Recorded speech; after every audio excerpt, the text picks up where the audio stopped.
Welcome to மைதிலிஸ் kitchen. இன்றைக்கி திருப்பாகம் எப்படி பண்ணுறதுன்னு பார்க்கலாம் வாங்க. இப்போ நம்ம திருப்பாகம் பண்ணலாம், அது எப்படி பண்ணுறதுன்னு பார்க்கலாம் வாங்க. தேவையான பொருட்கள்லாம் இருக்குது, பார்க்கலாம் வாங்க. ஏலக்காய் பொடி வச்சுருக்கேன், 1 கப் சர்க்கரை வச்சுருக்கேன், பெரிய கப்பில் 1 கப்பு சர்க்கரை வச்சுருக்கேன், அதை விட சின்ன கப்பில் ஒரு 3/4 கப்பு கடலை மாவு வச்சுருக்கேன், 1 கப்பு பால், ஒரு 20 பாதாம் பருப்பு வச்சுருக்கேன். முந்திரி பருப்பு வேணாலும் போட்டுக்கலாம், எது இருக்கோ அது போட்டுக்கலாம். நம்ம அது வச்சுருக்கேன். நெய் 1 கப்பு வச்சுருக்கேன், இதுக்கு நெய் தான் வேணும், நெய் வச்சுருக்கேன். பாதாம் பருப்பை நம்ம பொடி பண்ணிட்டு வந்துட்டு எப்படி பண்ணுறதுன்னு பார்க்கலாம்.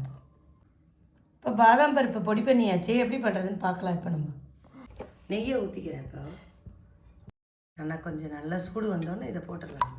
நல்லா சளிச்சு வச்சுருக்கேன்.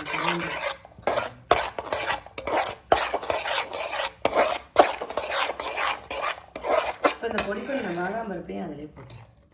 சேர்த்து தான் நம்ம கலரணும், அதனால் இதிலே போட்டுக்கலாம்.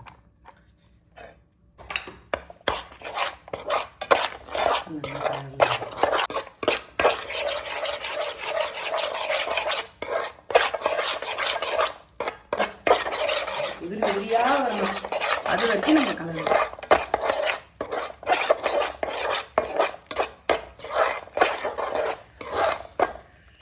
இப்போ நான் அந்த பாலையும் இதிலே ஊற்றிடுறேன். காய்ச்சி ஆற வச்சுருக்கேன் 1 கப் பால்.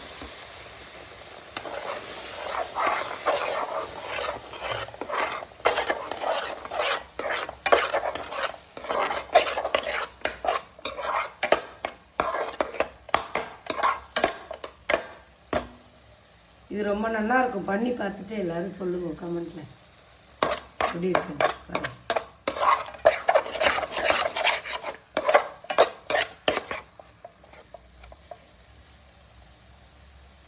அல்வா டேஸ்ட்டில் இருக்கும், ரொம்ப நல்லாயிருக்கும். இது சர்க்கரை 1/2 கப்பு கூட போட்டுக்கலாம், நமக்கு தேவையான அளவு சர்க்கரை போட்டுக்கலாம்.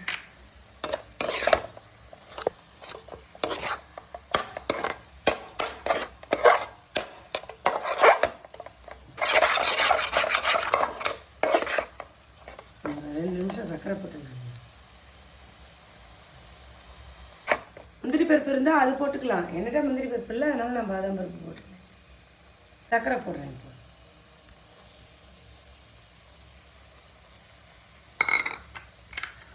ஏலக்காய் பொடி வச்சுருந்தேன்ல,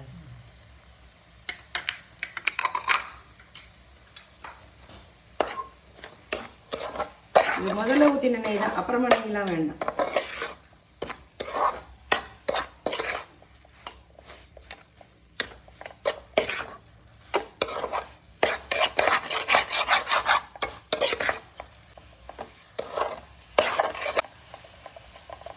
நல்லா ஜீனி கரையட்டும். இது நல்லா கலரியாச்சு பாருங்க. வாசனை வந்தோன்னா நம்ம அனுப்பிச்சிடலாம். இதுக்கு பதம்லாம் கிடையாது, இந்த மாதிரி பண்ணி விரத நாட்களில் சாமிக்கு நேரம் பண்ணிட்டு நம்மளும் சாப்பிடுவோம். இது 10 இல்லையே, நம்மளும் சாப்பிடுவோம். ரெடி. 10 நிமிஷம்தான் இதோட வேலையே நமக்கு. பாருங்க, நல்லா உங்களுக்கு தெரியும் எப்படி வந்திருக்கு பாருங்க. 10 நிமிஷம்தான். வேலைக்கு போகிற குழந்தைகளுக்குலாம் ஈஸியாக இருக்கும். ஸ்வீட் சாப்பிட்ணுன்னு நினச்சா டக்குன்னு பண்ணிடலாம். இது ஒன்றும் ரொம்ப நேரம் ஆகாதே, சாயந்தரம் நேரம் நைட் நேரம் வந்துட்டு கூட பண்ணிடலாம். ரெடி.